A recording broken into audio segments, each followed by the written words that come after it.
우리는 흔히 빈손으로 왔다가 빈손으로 돌아가는 것이 인생이라고 생각합니다. 맞습니다. 그렇지만 그것은 이 보이는 물질적인 세계, 보이는 세계 측면에서만 그것이 진실입니다.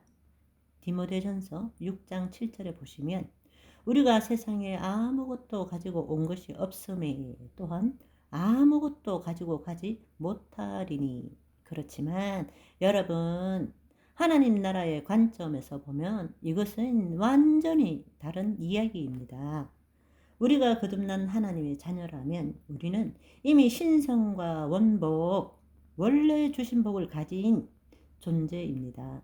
우리는 하나님께서 주신 모든 것을 가지고 인생 동안에 살아가는 동안에 심중에 쌓은 만큼 이 땅의 실체를 누리는 삶을 사는 것입니다.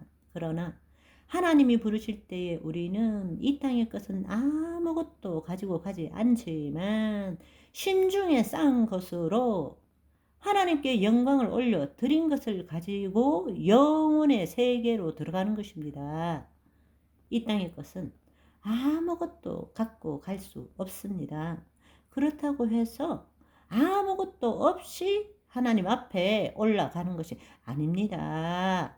우리는 우리의 영광을 가지고 12문 안으로 들어가는 것입니다. 요한계시록 21장 24절을 보시면 만국이 그 빛으로 다니고 땅의 왕들이 자기 영광을 가지고 그리로 들어가느니라. 하나님이 말씀대로 생각하고 느낌으로 하나님을 나타내었던 모든 것, 바로 그것이 우리의 유업이고 우리의 상급인 것입니다. 아무것도 가지고 가지 않는 것이 아닙니다. 하나님의 영광. 우리의 영광이 하나님의 영광이에요. 우리는 그것을 가지고 들어가는 것입니다. 내 혼이 거짓자에 묶이는 것이 아니라 성령님의 통치를 받으며 우리의 심중에 쌓은 하늘의 것을 가지고 이 땅의 풍성한 실체를 누리고 누리다가 우리가 이 땅을 떠날 때에 하나님께서는 이것을 바탕으로 우리의 영원한 상급을 주시게 된다는 것입니다. 하나님께 영광을 나타낸 것이기 때문입니다. 보이는 것은 잠깐이지만 보이지 않는 것은 영원한 것입니다. 그렇다면 살아가면서 우리의 관심을 어디에 두어야 합니까? 우리가 주목하여 보는 것은 보이는 것이 아니요 보이지 않는 것이니 보이는 것은 잠깐이요 보이지 않는 것은 영원함이니라. 와우!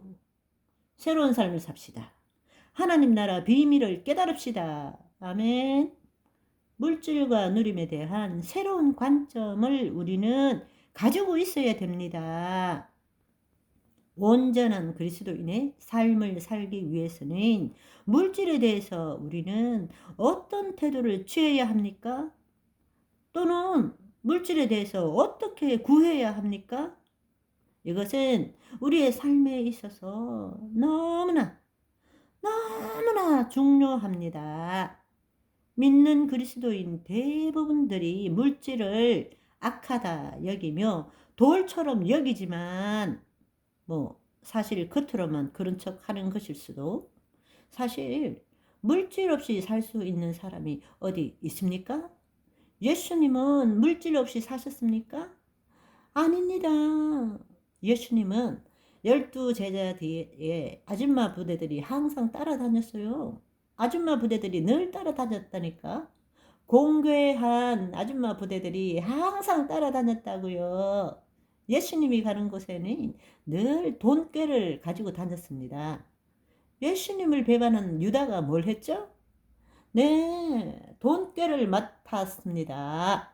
여러분, 물질 없이 살 수 없는 것입니다. 그러나 이 물질에 대한 태도를 어떻게 가지느냐, 이것이 너무나 중요한 것입니다. 그런데 앞서 며칠 전에 말씀드린 바대로 어떤 사람은 믿기만 하라 그러면 부자 된다, 예수 믿으면 부자 된다, 이런 기복신앙, 번영신학에 사로잡혀 있는 반면에 물질은 그것은 죄악을 일으키는 거야. 그러니까 청빈이 거룩이야. 이렇게 주장하며 살아가고 있다는 것입니다.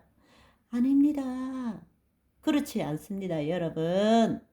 마태복음 19장 21절, 24절 말씀을 다시 한번 생각해 봅시다. 예수께서 이르시되 너가 온전하고자 할진대 가서 너의 소유를 팔아 가난한 자들에게 주라. 그리하면 하늘에서 보화가 너에게 있으리라. 그리고 와서 나를 따르라 하시니 그 청년이 재물이 많으므로 이 말씀을 듣고 근심하며 가니라. 다시 너희에게 말하노니 낙타가 바늘 귀로 들어가는 것이 부자가 하나님 나라에 들어가는 것보다 쉬우니라. 우리는 이 말씀을 읽을 때마다 예수님께서는 재물을 많이 가지고 있는 것이 잘못되었다고 말씀하시고 하나님 나라로 들어가기 위해서는 선한 일을 많이 해야 되고 재물을 가난한 자들에게 나누어 주고 하늘에 상급을 쌓아야 된다라는 식으로 해석하고 있는 것입니다. 이것이 바로 정빈 신앙을 주장하는 사람들이 사용하는 인용하는 문구예요. 그렇지만 여러분 다시 자세히 한번 봅시다.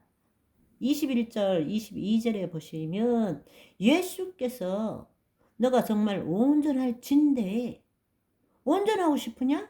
가서 내 소유를 팔아 가난한 자들에게 주라. 그리하면 하늘의 보화가 내게 있으리라. 그리고 와서 나를 따르라 하시니 그 청년이 재물이 많으므로 이 말씀을 듣고 근심하며 가느니라.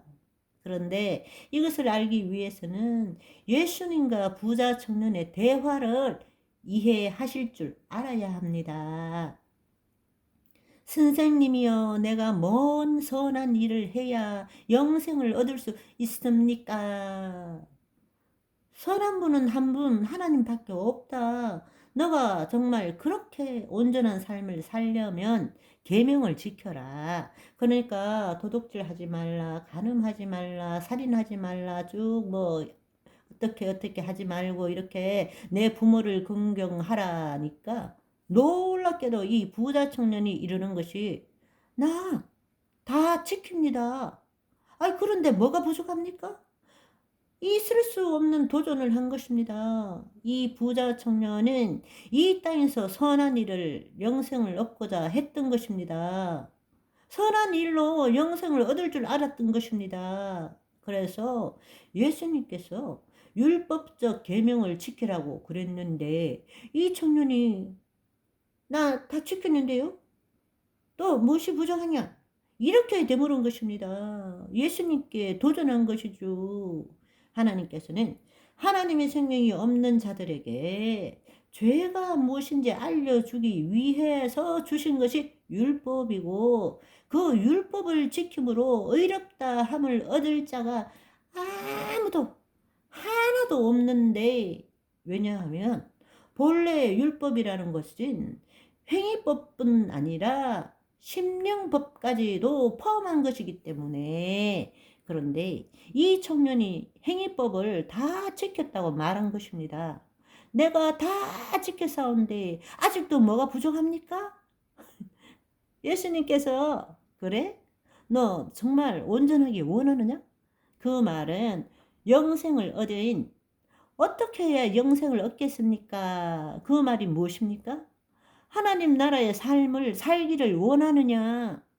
그게 영생이기 때문입니다. 정말로 하나님 나라 삶을 살기를 원하느냐?